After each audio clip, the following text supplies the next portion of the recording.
कल्याणम् आरोग्यं निर्विघ्नेन शुभं भवतु। ओम गणनाथो सरस्वती रविशुक्र बृहस्पति वंचेदासमे नित्यमेतवाणी प्रवर्तते गुरुर्ब्रह्मा गुरुर्विष्णु गुरुर्देवो महेश्वरा गुरुर्साक्षात् परब्रह्म तस्मै श्री गुरवे नमः। पवित्रीकरणाम् वामहस्ते जलमादायो नेत्रोदकस्पर्शः ओमा पवित्रः पवित्रो वा सर्वावस्थागतोऽपि वा यस्मैत् पुण्डरीकाक्षं सभायाभ्यन्तरस्थितिः क्रियाचम्य ॐ केशवाय नमः स्वाहा ॐ नारायणाय नमः स्वाहा ॐ माधवाय नमः स्वाहा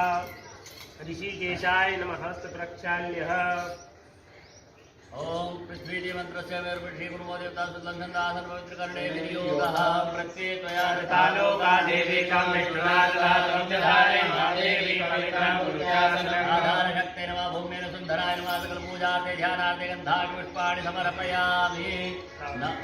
प्रार्थना पूर्वक नमः करोमि समुद्रमथने देवी पर्वतस्वरमण्डले विष्णुपत्नी नमस्तुभ्यं पादस्पर्शं समर्पयामि नमः करोमि